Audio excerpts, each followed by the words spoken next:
Hey, I'm John Cannell, and today on Preppy Kitchen we're making some quick and easy drop biscuits. So let's get started. First off, set your oven to 425 so it's hot as can be, then grab 1 stick of cold butter. You're gonna cut this into cubes and then pop it right back into the fridge because while this comes together quickly, you need your butter to be cold. If you want to use salted butter for this recipe, that's fine. Just reduce the salt you're using by 1/4 teaspoon. Just a quick chop with a sharp knife. And this can go right back into the fridge while we get the rest of our ingredients together. Into a large mixing bowl, I'm adding 2 cups or 240 grams of all-purpose flour. It's gonna be best to use a scale, or if you don't have one, fluff your flour and sprinkle it into your measuring cup so you're not adding too much. To puff things up, 2½ teaspoons of baking powder. And I love biscuits. They are so delicious, but I'm not gonna lie, they do have a few steps and there is a process. These are so quick and easy. They actually are first found in a cookbook in the 1800s and they were labeled as emergency biscuits, which I love because they are so fast. They come together with 5 ingredients and they taste delicious. So you can make these as a side, just like that. For contrast, I'm adding 1 teaspoon of salt. Sprinkle that in. It's time to mix this up, so grab a whisk, say goodbye to your scale, and give it a good mix. By the way, if you like delicious things, go ahead and hit that subscribe button. I have 2 new recipes every single week and tons of shorts too. Now we're gonna grab our cold butter. If you're making this in the winter, it is a little bit of overkill to keep it in the fridge, but if you were making this in the summer, it might be a good idea. All right, we're gonna toss our butter right into the flour, and you can work the butter in with the pastry blender or your hands. Either way will work really nicely. It's just what you're in the mood to do and what you have on hand.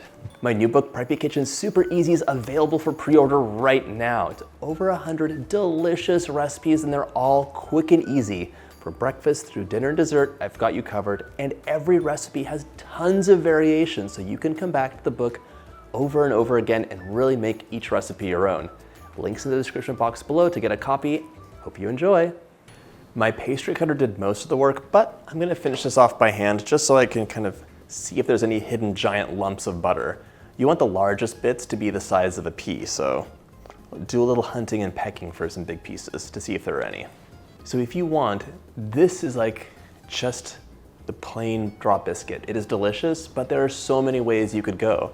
A little bit of sweetness, 2 to 3 tablespoons of sugar get mixed in. Or you could try adding in your favorite like cheddar cheese, some jalapenos. You could add in so many different delicious things, even like crumbled bacon. Think of this as a blank slate that you could add a ton of things to, just like deviled eggs or a baked potato. You could also add in finely chopped herbs like chives or rosemary. Just go where the recipe takes you and see what you have in your fridge to use.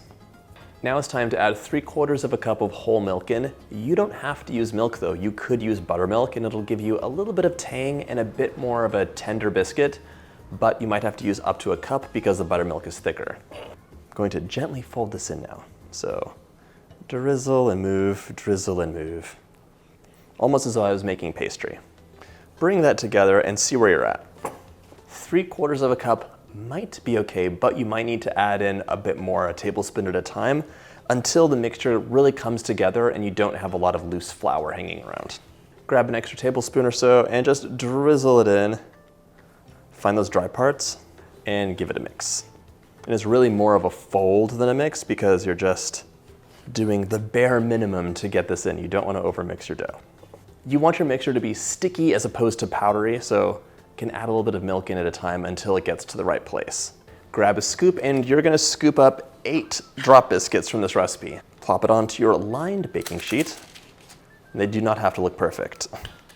A standard biscuit has layers that you fold and cut and fold and cut to create this like big fluffy biscuit that rises up.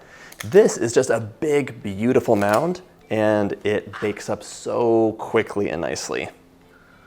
My biscuits are ready to go into the oven, 425 Fahrenheit for 15 to 18 minutes or until the tops are golden and they look beautiful. In you go. These drop biscuits are gonna last up to 5 days in an airtight container in the fridge or up to 2 months in the freezer. But in reality, they'll disappear in a flash. They're so delicious. Allow them to cool ever so slightly and just like that, they're ready to enjoy. That is so good. They are crunchy and crispy on the outside, but so tender and fluffy on the inside. I hope you get a chance to make this recipe, and if you like my videos, go ahead and hit that subscribe button, and don't forget to hit my side dish playlist.